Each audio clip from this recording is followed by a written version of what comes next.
తిరుమల తిరుపతి దేవస్థానంలో గత ప్రభుత్వ హయాంలో జరిగిన నెయ్యి సరఫరాలో భారీ కుంభకోణం జరిగిందని, ఇది దేవుడికి అపచారం చేసిన మహాపాపమని సీఎం చంద్రబాబు నాయుడు అసెంబ్లీలో ఆరోపించారు. ప్రత్యేక దర్యాప్తు బృందం నివేదికలో సంచలన విషయాలు ఆధారాలతో సహా ఉన్నాయని అన్నారు. పక్కా ప్రణాళికతో వ్యవస్థీకృతంగా ఈ స్కామ్కు పాల్పడ్డారని మండిపడ్డారు. దేవుడి విషయంలో జరిగిన ఈ మహాపాపంపై గత ప్రభుత్వ పెద్దలు బాధ్యత తీసుకోకుండా బుకాయించడం దుర్మార్గమని సీఎం చంద్రబాబు చెప్పుకొచ్చారు. ఫిబ్రవరి 2020లో నెయ్యి సరఫరా టెండర్లు నిబంధనలు భారీగా సడలింపజేసి టర్నోవర్, అనుభవం, నెయ్యి తయారీ సామర్థ్యం లేకపోవడం వంటి అంశాల్లో మినహాయింపు ఇవ్వడం, ఎగ్జామ్షన్స్ ఇచ్చారు. తెలిసి కూడా 2020 మార్చి 27,200 కేజీల ఆవు నెయ్యి కొనుగోలుకి వైష్ణవి సంస్థకే సప్లై ఆర్డర్ ఇచ్చారు. 1 లీటర్ మిల్క్ సప్లై ప్రొక్యూర్ చేయని సంస్థకి ఇచ్చే పరిస్థితికి వచ్చారు. 21 మార్చి వైష్ణవి ట్యాంకర్ను పరిశీలించి సరఫరాకు అనుమతించిన RSSVR Subrahmanyam, doctor Venkataswamy Venkata Subrahmanyam. 21 July, September 21లో బోలేబాబాగా మారిన ఆర్ష్ ఫ్రెష్ సంస్థ. బోలేబాబా సంస్థనే ఆర్ష్ ఫ్రెష్గా మారి అక్కడి నుంచి కల్తీకి ఆర్ష్ ఫ్రెష్ డైరీ ఫుడ్స్ నూనె సరఫరా కొనడం ఎన్ని చేశారు. ఇక్కడి నుంచి చూస్తే అధ్యక్ష 2021 నవంబర్ 20,50,000 కేజీల నెయ్యికి టీటీడీ టెండర్లు, కేజీకి 329 రూపాయలు చొప్పున బోలేబాబాకు నెయ్యి సప్లై ఆర్డర్ ఇచ్చారు.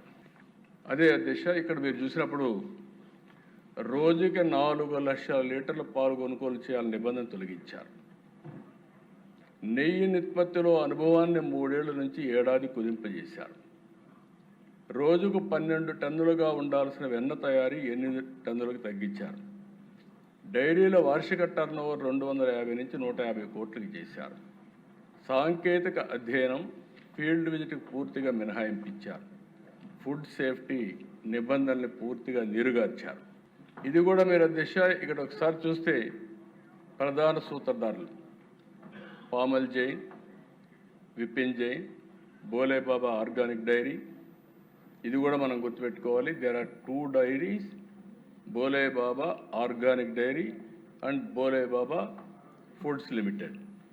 ఈ పక్కన మీరు గుర్తుపెట్టుకుంటే అధ్యక్ష నెయ్యి సరఫరా చేసిన షెల్ కంపెనీలు AR dairy, Vaishnavi dairy, మాల్గంగా milks. ఆ పక్క కల్తీకి సహకరించిన వ్యక్తులు కల్తీ నెయ్యికి రసాయనాల సరఫరా అజయ్ కుమార్ సుగన్, మహేష్ కుమార్ రోహెరా, వీళ్ళందరూ ఉన్నారు. ఇది ఏ విధంగా చేశారంటే టీటీడీలో సాంకేతిక నిపుణుల ప్రలోభం, ఫోన్లు ఇవ్వడం, బంగారు వెండి కాయిన్స్ ఆఫర్ చేయడం, ఇవన్నీ నేను చెప్పినట్టుగా దిశ. ఇవన్నీ కూడా ఏదైతే ఛార్జ్షీట్ వేశారో ఛార్జ్షీట్లో వేసినటువంటి విషయాలన్నీవి ప్లాంట్ తనిఖీల్లో అనుకూల నివేదికలు ఇప్పించిన టీటీడీ నిపుణులు బత్తుల సురేంద్రనాథ్, డాక్టర్ కులకర్ణి, జయరాజా రావులకి లంచాలు ఎరా, కిలో నెయ్యి 25 రూపాయలు డిమాండ్ చేసిన చిన్నప్పన్న, అదే సమయం నెగటివ్ రిపోర్టు తొక్కిపెట్టిన గోడౌన్ సిబ్బంది. ఇవన్నీ కూడా ఒక పద్ధతి ప్రకారం వాళ్ళందరికీ ప్రోటోకాల్ దర్శనాలు ఇవన్నీ చేసి ఎంత మ్యానిపులేషన్ చేశారంటే ఒకసారి తలుచుకుంటేనే బాధ, ఆవేదన, ఆవేశం కూడా వస్తుంది అధ్యక్ష. ఇలాంటివన్నీ చేసే పరిస్థితికి వచ్చారు అధ్యక్ష. ఇక్కడ జరిగిందే కాకుండా మీరు ఒకసారి చూస్తే ఎందుకు నేను కుట్ర అని మాట్లాడానంటే ఒక డెలిబరేట్గా మొట్టమొదటి నుంచి కూడా వెంకటేశ్వర స్వామి ప్రతిష్ట దెబ్బతీయడానికే ప్రయత్నం చేస్తూ వచ్చారు. ఇది కల్తీ లడ్డు ఒక విషయం, కెమికల్తో తయారు చేసిన గీ ఒక విషయం.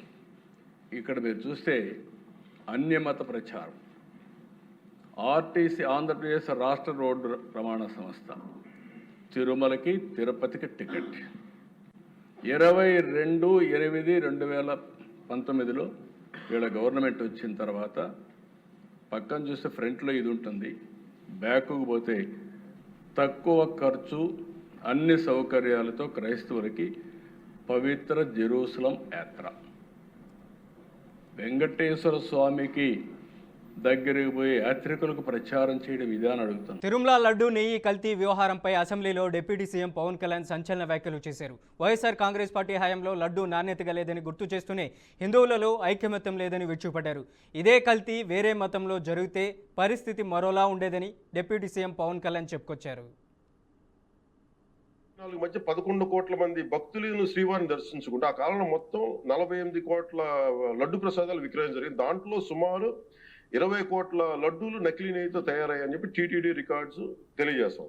ఆ 11 కోట్ల మందికి రసాయనాలతో నిండిన మన లడ్డూలు పంపించారు. అలాగే ఇందులో 1,00,000 లడ్డూలు కూడా అయోధ్య రామ మందిర ప్రారంభోత్సవానికి పంపిణీ చేశాం. పంపిణీ చేశారు.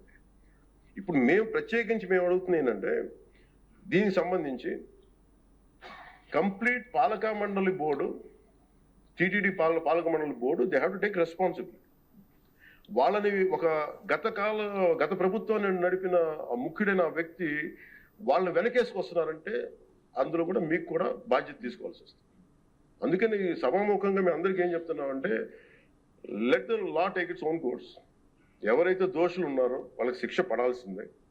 ఇదే ఇష్యూ కనుక, ఇదే సమస్య కనుక ఏ ఒక్క మతానికి జరుగుంటే, హిందూ ధర్మానికి కాకుండా, వెంకటేశ్వర స్వామి వారికి కాకుండా ఇంకెవరికి జరిగినా కానీ ఈ దేశం గగ్గులైపోయి ప్రపంచం అంతా గగ్గులు పెట్టేసేవాడు. సమస్య ఏముందంటే, ఇది ప్రతి ఒక్క హిందూ కూడా ఆలోచించాల్సిందే. ఎందుకంటే ప్రతి హిందూకి బై నేచర్, మా ఇంట్లో కానీ ఎవరు, ఇందాక మన సోమిరెడ్డి గారు చెప్పినట్టుగా, మీరు దర్గాకి ఏదంతా చూస్తే మేము దర్గాలు కదా, చిన్నప్పుడు మేము స్కూల్లో ఉన్నప్పుడు అక్కడ రొట్టెలు పండుగ ఉండేది దర్గా మెట్టు వెళ్ళి మేము కూర్చోబెట్టి అక్కడ ఇర్రెస్పెక్ట్ హిందూస్, ఇది ముస్లిం ఫెయిత్ అనుకోకుండా వెళ్ళి కూర్చోబెట్టి అందరూ గౌరవించి దాన్ని ఈ రోజుకి వెళ్తారు హిందువులందరూ. సో ఈ దేశ మూల సంస్కృతి మన ఇస్లాంని గౌరవించేది, క్రిస్టియానిటీని గౌరవించేది, సకల మతాల్ని గౌరవించేది. అలాంటిది హిందూ ధర్మానికి సంబంధించిన 7 కొండల వాడు కలియుగ వెంకటేశ్వరుడు. కలియుగ వెంకటేశ్వరుడు దైవం అనడానికి చాలా క్లియర్ కట్గా ఉంది అది. ఎందుకంటే కలియుగంలో జరిగింది ఆయనే, దేనికి ఆధార పురుషుడు, ఆయన మూల పురుషుడు. అలాంటి ఆయనకి పెట్టే ప్రసాదానికి ఎంత అపవిత్రం చేసిన తర్వాత వీళ్ళు ఏమి కూర్చొని దాన్ని మా తప్పు లేకుండా లేదన్నట్టుగా మాట్లాడుతుంటే వీళ్ళకి నాకు ఏం మాట్లాడాలో తెలియదు. దీనికి ఒక్కటి కూడా ప్రజలకు తెలియజేయాల్సింది ఏంటంటే, అధ్యక్ష, మనం ఏం మాట్లాడుతున్నాం వీళ్ళందరితో అంటే, ఎక్కడా కూడా ఈ సభ సాక్షిగా చెప్తున్నాను, ప్రజలకు కూడా తెలియాలి, ఎక్కడా కూడా గత ప్రభుత్వం తాలూకు హెడ్ చేసిన వ్యక్తి చేశారని ఎక్కడ కూడా నేను ప్రత్యేకించి మాట్లాడాను. నేనేం చెప్తాను, టీటీడీ పాలక మండలి బాధ్యత ఇది. టీటీడీ నెయ్యి కల్తీ వ్యవహారంలో ఎప్పుడూ ఒక వ్యక్తి చేశారని తాను అనలేదని AP deputy CM Pawan Kalyan అన్నారు. అసెంబ్లీ సాక్షిగా నెయ్యి కల్తీ అంశంపై గత పాలకులు టీటీడీ పాలక మండలి బాధ్యత వహించాలని deputy CM Pawan Kalyan demand చేశారు. ఈ వ్యాఖ్యలకు బోమన ఘాటుగా స్పందించారు. మాట మార్చడంలో పవన్ ముందుంటారని టీటీడీ మాజీ చైర్మన్ బోమన కరుణాకర్ రెడ్డి మండిపడ్డారు. చెప్తున్నాను, ప్రజలకు కూడా తెలియాలి, ఎక్కడా కూడా గత ప్రభుత్వం తాలూకు హెడ్ చేసిన వ్యక్తి చేశారని ఎక్కడ కూడా నేను ప్రత్యేకించి మాట్లాడాను. నేనేం చెప్తాను, టీటీడీ పాలక మండలి బాధ్యత ఇది. మీరు కూర్చోబెట్టి మీరు బాధ్యత తీసుకొని, వాళ్ళ పార్టీ ఆ ప్రభుత్వం స్థాపించినప్పుడు వాళ్ళ నియమించిన పాలక మండలి వాళ్ళు చేసిన తప్పులకి సింపుల్ ఏం చేయాలి అధ్యక్ష, ఒక ఇంటర్వ్యూలో కూడా నన్ను అడిగితే నేనేం చెప్పానంటే, you mean to say you going to blame the person who headed the last government అంటే, my intention is not that. My intention is always to say that who did this, who are the perpetrators. A perpetrators is more or less they are the TTD board. Let them be accountable for that. ఎక్కడ కూడా నేను ఈ వ్యక్తి గురించి మేము మాట్లాడలేదు, ఎందుకంటే డైరెక్ట్గా ఇన్వాల్వ్మెంట్ ఉందని మనం చెప్పట్లేదు. ఎందుకంటే వాళ్ళు నియమించిన బోర్డు ఇది. కానీ వాళ్ళు ఏం చేస్తున్నారు, అక్కడ కూర్చోబెట్టి ఎక్కడా కూడా సింపుల్ ఏం చేయాలి దీక్ష, నిజంగా నేనేం చెప్పాను ఆ ఇంటర్వ్యూలో కూడా, ఆయనే తప్పు, నాకు సంబంధం లేదు, మేము పలానా టీటీడీ బోర్డు చేసింది ఇది, ఆ టీటీడీ బోర్డు మీద మీరు నిష్పక్షపాతంగా ఒక కమిటీ వేయండి. నెయ్యికి బదులుగా జగన్ ప్రభుత్వం లడ్డూలో ఆవు కొవ్వు కలిపింది అని మీరు మాట్లాడింది. మీ ఉప ముఖ్యమంత్రి ఏం మాట్లాడినారు, తిరుమల నుంచి పంపించినటువంటి 1,00,000 లడ్లు అయోధ్యకి అందులో ఆవు కొవ్వు, పంది కొవ్వు, చేప నూనె కలిపిన వాటిలతో పంపినారు అంటే ఈరోజు పవన్ కళ్యాణ్ మళ్ళీ మాట్లాడుతున్నాడు ఆ మాటని. దాన్ని ఎట్లా నమ్మాలా మేమని? ఇదిగో మీ దగ్గర ఉన్నాడు కదా బోర్డు సభ్యుడు, మీ పాలక మండలి సభ్యుడు బోరా ఉన్నాడు కదా, ఎందుకు అతన్ని అడగటం లేదు మీరు? దానికి ఆధారాలు ఏంటి? అంతకంటే ఆధారం ఏముంది? దానికి సంబంధించి రెజల్యూషనే ఉంది, వాళ్ళు పంపించిన దానికి ఆ నెయ్యి సంబంధించి. ఇంత దారుణంగా శాసనసభ సాక్షిగా పచ్చి అబద్ధాలు చెబుతూ, ఒకదాని మీద ఒకటి అన్ని అబద్ధాలు చెబుతూ, అందులో ఏపీ మండలి సమావేశాలు వాడివేడిగా కొనసాగుతున్నాయి. రాష్ట్రంలో మహిళలకు అన్యాయం జరుగుతుందని వైసీపీ ఎమ్మెల్సీ వరుదు కళ్యాణి ప్రభుత్వంపై మండిపడ్డారు. అత్యాచారాలు సైతం పెరిగిపోయాయని ఆగ్రహం వ్యక్తం చేశారు. కళ్యాణి వ్యాఖ్యలకు అదే రేంజ్లో కౌంటర్ ఇచ్చారు హోంమంత్రి అనిత. గత ప్రభుత్వంలో కంటే 4% అత్యాచారాలు తగ్గాయన్నారు. ఈ రాష్ట్రంలో రోజుకి 4-5 మంది మీద అత్యాచారాలు అఘాయిత్యాలు జరుగుతున్నాయి అధ్యక్ష, మహిళల మీద. అలాగే 50-60 మంది వేధింపులకు గురవుతున్నారు అధ్యక్ష. అసలు ఈ ప్రభుత్వం వచ్చాక అధ్యక్ష మహిళల మీద అఘాయిత్యాలు, అత్యాచారాలు, నేరాలు విపరీతంగా పెరిగిపోయాయి అధ్యక్ష. ఇది పోలీసులు అధికారికంగా చెప్పిన లెక్కల ప్రకారం చూస్తే మహిళల భద్రత ఎంత ఘోరంగా ఉందో అర్థమవుతుంది అధ్యక్ష. ఈరోజు 16,288 మంది మహిళల్ని వేధించారు అధ్యక్ష. 10 జిల్లాల్లో మహిళల మీద నేరాలు విపరీతంగా పెరిగిపోయాయి అధ్యక్ష. సాక్షాత్తు గౌరవ సీఎం చంద్రబాబు నాయుడు గారు ఉన్న జిల్లాలోనే మహిళల మీద నేరాలు 10% పెరిగాయి అధ్యక్ష. అంటే ఈ రాష్ట్ర ముఖ్యమంత్రి చంద్రబాబు నాయుడు గారి నీడలోనే మహిళలకు రక్షణ లేదా అధ్యక్ష? అలాగే ముఖ్యమంత్రి గారి సాక్షిగానే మహిళల్ని వేధిస్తున్నారు, హింసిస్తున్నారు, చంపేస్తున్నారు అధ్యక్ష. విజయనగరం జిల్లాలో కూడా మహిళల మీద నేరాలు పెరిగాయి అధ్యక్ష. అలాగే ఈ రాష్ట్రంలో గుంటూరు, సత్యసాయి, నెల్లూరు, విజయనగరం, కడప, అన్నమయ్య, పల్నాడు, పార్వతీపురం, మన్యం, తిరుపతి జిల్లాల్లో పెరుగుతున్నాయి అధ్యక్ష. మహిళలను వేధించే వాళ్ళను, పిల్లలను అత్యాచారం చేసే వాళ్ళకు అస్సలు భయం లేకుండా పోయింది అధ్యక్ష. నిజం చెప్పాలంటే వీటిలో ముఖ్యంగా అత్యధిక కారణం గంజాయి, డ్రగ్స్, వీటి మత్తులో చేస్తున్నారు అధ్యక్ష. అయితే ఎంత దారుణంగా రాష్ట్రంలో గంజాయి, డ్రగ్స్, కల్తీ మద్యం ఏరులై పారుతుందంటే దానికి కూడా లెక్కలు చెప్తాను అధ్యక్ష. ఈ ఎన్డీపీఎస్ కేసెస్ చూస్తే షాక్ అయిపోతాం అధ్యక్ష. దాన్ని బట్టి అర్థమవుతుంది ఎంత దారుణంగా ఈ రాష్ట్రంలో పెరుగుతున్నాయి అనేది. ఏదైతే మహిళల మీద అత్యాచారాల గురించి అదేవిధంగా హత్యల గురించి చెప్పారో చాలా క్లియర్గా విత్ నెంబర్స్తో సైతం ఇది తగ్గినాయి అని చెప్పారు. తగ్గినాయి అని చెప్పిన తర్వాత కూడా ఎగైన్ మహిళా సభ్యురాలు మళ్ళీ పెరిగినాయి అని చెప్పారు. నేను ఆవిడ విజ్ఞప్తి వదిలేస్తున్నాను. అది నెక్స్ట్ ఇంకోటి ఏంటంటే అధ్యక్ష, చాలా క్లియర్గా మేము చెప్పేటప్పుడు కూడా చాలా వెరీ ప్రౌడ్ టు సే ఇప్పుడు ఈ సంవత్సరం మహిళల మీద జరిగిన అత్యాచారాలు కానీ హత్యలు కానీ 4% తగ్గినాయి అని చెప్పడానికి నేను చాలా గర్వంగా ఫీల్ అవుతున్నాను అధ్యక్ష. దానికి ఈ రోజు మేము పడ్డ కష్టం కాదు అధ్యక్ష. గాంజా నిర్మూలనకి ప్రత్యేకంగా ఈగల్ అని చెప్పి ఒక టాస్క్ ఫోర్స్ని ఏర్పాటు చేసి ఒక ఐజీ స్థాయి వ్యక్తిని ఏర్పాటు చేసి ఇంతకుముందు ఆంధ్రప్రదేశ్ని గాంజా ఆంధ్రప్రదేశ్ అనే దగ్గర నుంచి ఈరోజు గాంజా అంటే జీరో గాంజా ఆంధ్రప్రదేశ్గా మార్చడానికి ఈరోజు 20 నెలల కాలం మా పోలీస్ డిపార్ట్మెంటు, మా యంత్రాంగం, మా సీఎం గారి సారథ్యంలో చేసామని చెప్పడానికి కూడా నేను గర్వంగా ఫీల్ అవుతున్నాను అధ్యక్ష. ఎందుకంటే డ్రోన్ సర్వేలెన్స్ పెడుతున్నాం, సీసీటీవీ సర్వేలెన్సెస్ పెడుతున్నాం ఎవ్రీవేర్. ఉమెన్ అండ్ చైల్డ్ వెల్ఫేర్తో పాటు ఎడ్యుకేషన్ డిపార్ట్మెంట్ కోఆర్డినేషన్తో బ్యాడ్ టచ్ గుడ్ టచ్కి సంబంధించి కూడా ఈరోజు మేము అవేర్నెస్ ప్రోగ్రామ్స్ కండక్ట్ చేస్తున్నాం. ఇందాక సభ్యురాలు మదనపల్లి కేసు గురించి మాట్లాడారు అధ్యక్ష. ఎస్, మదనపల్లి కేసు నిజంగా చాలా దురదృష్టమైన సంఘటన. ఎందుకంటే అటువంటి పశువు లాంటి వ్యక్తులు ఈరోజు సమాజంలో కొంతమంది తిరుగుతున్న సందర్భాలని కూడా మనం చూస్తున్నాం అధ్యక్ష. దీని మీద గవర్నమెంట్ ఎంత సీరియస్గా యాక్షన్ తీసుకున్నదన్న సంగతి కూడా తెలిసి ఆ ప్రెజర్ తట్టుకోలేక ఆత్మహత్యలు చేసుకున్న సందర్భాన్ని కూడా నేను ఈ సభలో ఉద్ఘాటిస్తున్నాను అధ్యక్ష. ఈరోజు ఎంత ప్రెజర్ ఆ రోజు ఆ నేరస్తుల మీద పెట్టకపోతే నేరస్తులు ఎందుకు ఆత్మహత్య చేసుకుంటాడు? ఇప్పుడు ఈ విషయాన్ని కూడా నేను సభలో చెప్పాలి. తూర్పుగోదావరి జిల్లా రాజమండ్రిలో కల్తీ పాల ఘటనలో 4 మృతి తీవ్ర కలకలం రేపింది. ఈ క్రమంలో ఈ ఘటనపై ఎంపీ పురంధేశ్వరి స్పందించి కీలక వ్యాఖ్యలు చేశారు. కల్తీ పాలన సంఘటన దురదృష్టకరమని, చిన్నపిల్లలు ఆసుపత్రులు ప్రాణాలతో కొట్టుమిట్టాడుతున్నారని పురంధేశ్వరి మండిపడ్డారు. పాల సేకరణ చేసి అమ్ముతున్న వ్యాపారులు చిల్లింగ్ మిషన్లను తనిఖీ చేయాలని ఎంపీ పురంధేశ్వరి డిమాండ్ చేశారు. చనిపోయిన వ్యక్తులకు ప్రభుత్వం నష్టపరిహారం ప్రకటించిందని, భవిష్యత్తులో ఇటువంటి సంఘటనలు పునరావృతం కాకుండా చర్యలు తీసుకుంటామన్నారు. చాలా బాధాకరమైనటువంటి సంఘటన. సందర్భంలో చాలా మంది ఆరోగ్యం దెబ్బతింటం మాత్రమే కాకుండా 4-5 చనిపోవడం కూడా జరిగినటువంటి సంఘటన. కల్తీ పాలు తాగిన తర్వాత 15 మంది వ్యక్తిగతంగా హాస్పిటల్ అడ్మిట్ అయితే 4 మరణించడం జరిగింది. 11 మంది ఇంకా ట్రీట్మెంట్ లో ఉన్నారు. 2 చిన్నారులు కూడా ఉన్నారు. ఒక పెద్ద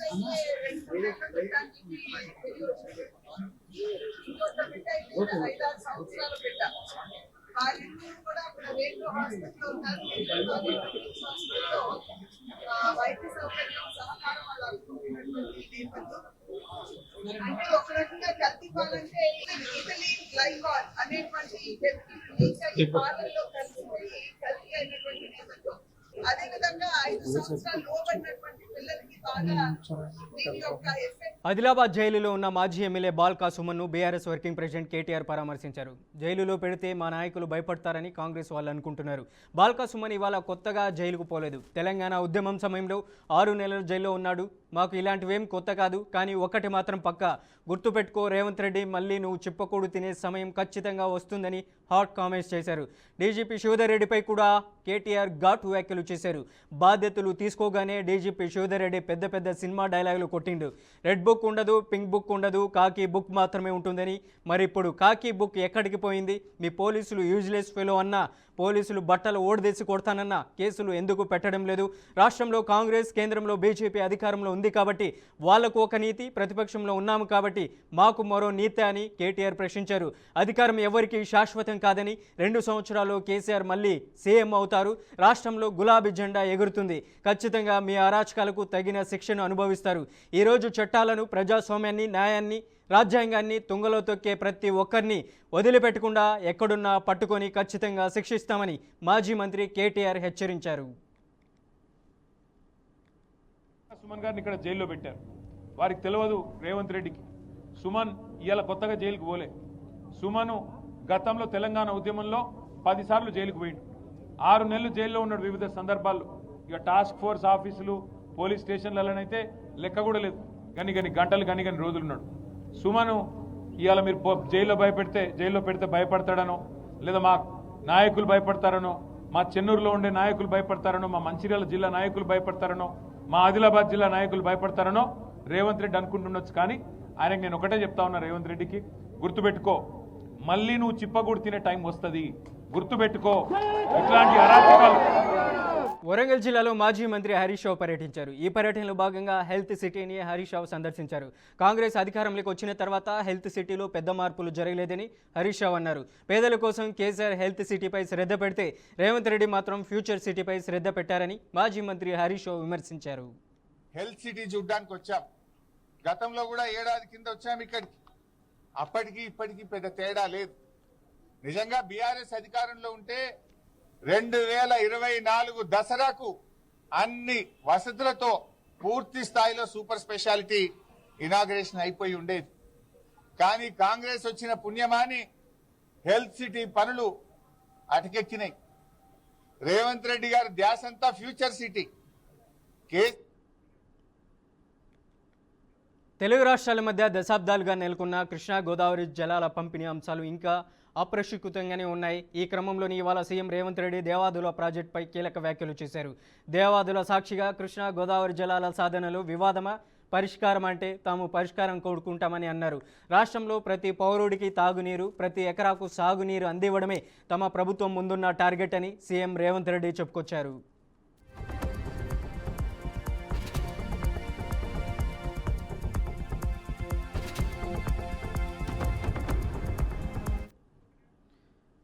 బీఆర్ఎస్ వర్కింగ్ ప్రెసిడెంట్ కేటీఆర్కు కాంగ్రెస్ ఎంపీ చామల కిరణ్ కుమార్ రెడ్డి గట్టి కౌంటర్ ఇచ్చారు. చట్టాల గురించి సీఎం రేవంత్ రెడ్డికి, డీజీపీ శివధర్ రెడ్డికి కేటీఆర్ చెప్పాల్సిన అవసరం లేదని మండిపడ్డారు. రెడ్ బుక్, పింక్ బుక్, కాకి బుక్ గురించి కేటీఆర్ మాట్లాడాల్సిన అవసరం లేదని, కాకి బుక్ ఎప్పటికీ ఉంటుందన్నారు. బీఆర్ఎస్ హయాంలో పోలీసులను ఏ విధంగా వాడుకున్నారో స్వంత మీ చెల్లి చెప్పారు. ఇంటి అల్లుడి ఫోన్ ట్యాప్ చేశారని కవిత చెప్పారని విమర్శించారు. రెడ్ బుక్, పింక్ బుక్తో అధికారంలోకి వస్తామనే ఆలోచనలు కేటీఆర్ బంద్ చేయాలని సూచించారు. కేటీఆర్ లాగే మేము చట్టాన్ని చుట్టంలాగా వాడుకోవడం లేదని అన్నారు. ఇక మీ 10 ఏళ్ల పాలన చూసి ప్రజలు మిమ్మల్ని పర్మనెంట్గా ఇంటికి పంపించారని విమర్శించారు. రాజ్యాంగంపై మాకు పూర్తి నమ్మకం ఉందని, కాంగ్రెస్ ప్రభుత్వంలో చట్టం తన పని తాను చేస్తుందని వెల్లడించారు.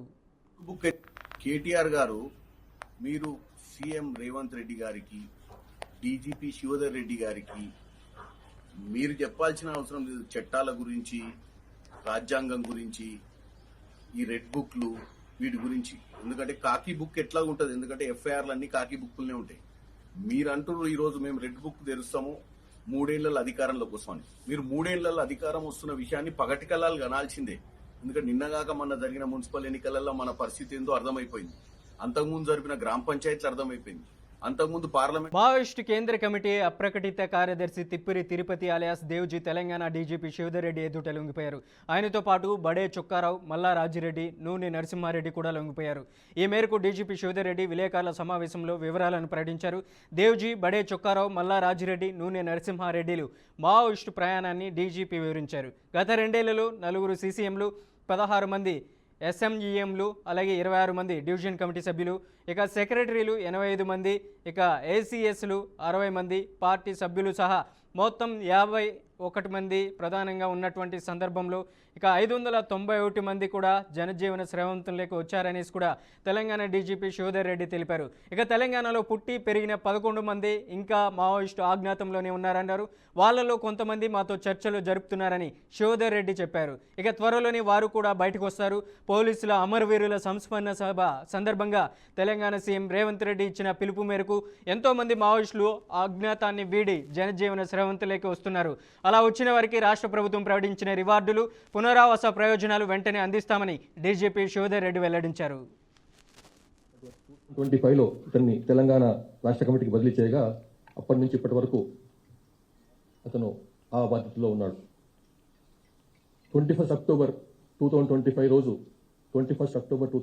రోజు పోలీసు అమరవీరుల సంస్కరణ సందర్భంగా గౌరవ ముఖ్యమంత్రి, తెలంగాణ ముఖ్యమంత్రి శ్రీ రేవంత్ రెడ్డి గారు ఇచ్చినటువంటి పిలుపు మేరకు చాలామంది బయటకు వస్తున్నారు. అజ్ఞాతం వీడి తెలంగాణ అభివృద్ధిలో భాగస్వామ్యం కమ్మని చెప్పి డీజీపీ ఎదుట సరెండర్ అయిన మావోయిస్టు అగ్రనేత దేవ్జీ కీలక ప్రకటన చేశారు. రాజకీయాల్లోకి వస్తానని, లీగల్గా పోరాటాలు చేస్తామని ప్రకటించారు. ప్రస్తుతం ఉన్న పరిణామాల నేపథ్యంలో పార్టీకి సంబంధించిన విషయాలు ఇప్పుడే చెప్పలేమని అన్నారు.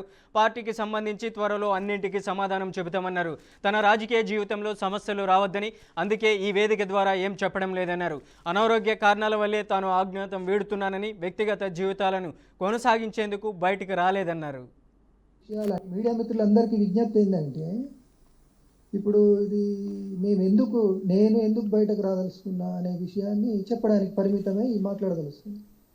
ఇప్పుడు ఉన్నటువంటి మీరందరూ ఎంతో ఆశపడి అడగడం మీ డ్యూటీ, మీరు ఆశిస్తారు కూడా. కానీ ఇప్పుడు ఉన్నటువంటి ఈ సందర్భంలో మీరు అడిగే విషయాలు అన్నింటికీ సమగ్రంగా, వివరంగా చెప్పడం అనేటువంటిది సాధ్యం కాని స్థితి. మావోయిజం ఎప్పుడూ ముగియదని, ప్రపంచవ్యాప్తంగా మావోయిజం అభివృద్ధి చెందుతూనే ఉంటుందని మల్లా రాజిరెడ్డి అలియాస్ సంగ్రామ్ అన్నారు. తమ సిద్ధాంతాలకు అనుగుణంగా అవకాశాల మేరకు ప్రజల సమస్యలపై పోరాడతామన్నారు.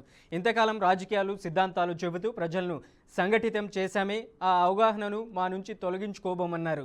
ముఖ్యమంత్రి రేవంత్ రెడ్డి, పోలీసు ఉన్నతాధికారుల పిలుపు మేరకు తాము లొంగిపోయామని, ప్రజా సమస్యలపై పోరాటం కొనసాగిస్తామన్నారు. అవకాశం వచ్చిన మేరకు ప్రజా పోరాటాలు వెనుక ఉంటామని హామీ ఇస్తున్నామన్నారు. అజ్ఞాతం వీడిన మేము నలుగురం కూడా అనుకొని బయటికి రాలేదని, వీటి వెనుక అనేక కారణాలు ఉంటాయన్నారు. వాటన్నింటినీ చెప్పుకోవడానికి ఇక్కడ సమయం లేదన్నారు. మాకు కొన్ని సందేహాలు ఉన్నాయని, వాటిని ప్రభుత్వంతో చర్చించుకొని మిగతా మావోయిస్టులకు ఏం సందేశం ఇవ్వాలనేది మేము నిర్ణయించుకొని బహిరంగపరుస్తామన్నారు. తాను ఎస్టీగా పుట్టడమే నేరమా అంటూ ఐపీఎస్ అధికారి సునీల్ నాయక్ సంచలన వ్యాఖ్యలు చేశారు. ఉన్నత ఉద్యోగాల్లో చిన్న కులాల వారు ఉంటే తట్టుకోలేరా? రఘురామ కేసులో ఉద్దేశపూర్వకంగా తనను ఇరికించారని ఆవేదన వ్యక్తం చేశారు. 2021లో జరిగిన ఘటన ఇది. 2024లో ఎఫ్ఐఆర్లో తన పేరు లేదని చెప్పుకొచ్చారు. తన పాత్ర లేకున్నా నిందితుడిగా చేర్చారు అంటూ సునీల్ నాయక్ ఆవేదన చెందారు. రఘురామ కాల్ డేటా తీస్తే ఎంతమందిని బెదిరించారో తెలుస్తుందని, సరైన సమయంలో ఆధారాలు బయట పెడతానంటూ సునీల్ ఆవేదన వ్యక్తం చేశారు. ఢిల్లీలో ప్రధాని నరేంద్ర మోదీ అధ్యక్షతన సేవా తీర్థలో నిర్వహించిన మొట్టమొదటి కేబినెట్ సమావేశంలో పలు కీలక నిర్ణయాలు తీసుకున్నారు. ఈ సమావేశం అనంతరం కేంద్ర మంత్రి అశ్విని వైష్ణవ్ పలు కీలక వివరాలను వెల్లడించారు. ప్రజల్లో మోదీ ప్రభుత్వం పట్ల ఉన్న విశ్వాసం మరింత పెరిగిందని ఆయన తెలిపారు.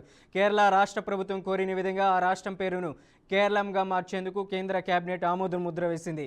ఈ మేరకు త్వరలోనే పార్లమెంట్లో బిల్లును ప్రవేశపెట్టనున్నట్లు మంత్రి స్పష్టం చేశారు. ఇంపాక్ట్ సమిట్లో యూత్ కాంగ్రెస్ చేసిన అర్ధనగ్న నిరసనలను ప్రధాని మోదీ నగ్న రాజకీయాలని విమర్శించగా దానికి లోక్సభ ప్రతిపక్ష నేత రాహుల్ గాంధీ పదునైన సమాధానమిచ్చారు. ప్రధాని విమర్శలను ఆయన వైపుకే మళ్లిస్తూ అసలైన సిగ్గుచేటు ఏంటో రాహుల్ వివరించారు. నరేంద్ర మోదీ గారు అహింసతో కూడిన శాంతియుత నిరసనలు ప్రజాస్వామ్యానికి పునాదులు.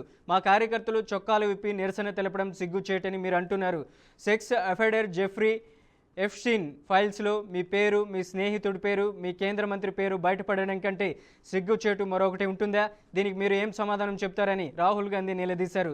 అమెరికాతో ట్రేడ్ డీల్ ద్వారా మీరు దేశాన్ని అమ్మేశారని, ఆ రహస్య ఒప్పందమే దేశానికి అసలైన అవమానమని రాహుల్ గాంధీ ధ్వజమెత్తారు. గాంధీజీ, భగత్ సింగ్ చూపిన పోరాట మార్గాన్ని అనుసరిస్తుంటే ప్రభుత్వం ఎందుకు ఉలికి పడుతుందని ఆయన ప్రశ్నించారు. అమెరికాతో కుదుర్చుకున్న వాణిజ్య ఒప్పందాలను గౌరవించాలని, లేనిచో భారీ ఎగుమతి సుంకాలు తప్పవని అమెరికా అధ్యక్షుడు డొనాల్డ్ ట్రంప్ ప్రపంచ దేశాలను హెచ్చరించారు. అమెరికా సుప్రీంకోర్టు టారిఫ్లను రద్దు చేసినా వాటిని బేఖాతరు చేస్తూ వాణిజ్య ఒప్పందాల విషయంలో వెనక్కి తగ్గే దేశాలపై 10% నుంచి 15% లేదా అంతకంటే ఎక్కువ సుంకాలు విధిస్తామని ఆయన తీవ్రంగా హెచ్చరించారు. అమెరికాలోని ఈశాన్య ప్రాంతాల్లో చలిగాలులు వణికిస్తున్నాయి. భారీగా కురుస్తున్న మంచుకు బలమైన గాలులు తోడవడంతో అధికారులు మంచు తుపాను హెచ్చరికలు జారీ చేశారు. కొన్ని ప్రాంతాల్లో గంటకు 30 సెంటీమీటర్ల మందంతో మంచు కురుస్తుంది. న్యూయార్క్లోని మేక్ ఆర్థర్ విమానాశ్రయంలోనైతే 57 సెంటీమీటర్ల ఎత్తైన మంచు పేరుకుపోయింది. న్యూయార్క్ నగరం, కోనీ ఐలాండ్, న్యూజెర్సీ, న్యూ లండన్, ఇక కనెక్టికట్ వంటి చోట్ల కూడా భారీ హిమపాతం నమోదై ఉక్కిరిబిక్కిరి చేస్తుంది. దట్టమైన పొగమంచు కారణంగా పలు రహదారులను మూసివేశారు. న్యూయార్క్లోని కొన్ని చోట్ల పాఠశాలలకు సెలవులు ప్రకటించారు. అమెరికా అంతటా 5,000కు పైగా విమానాలు రద్దయ్యాయి. న్యూయార్క్, న్యూజెర్సీ, బోస్టన్లో అత్యధిక సంఖ్యలో విమానాల రాకపోకలు నిలిచిపోయాయి.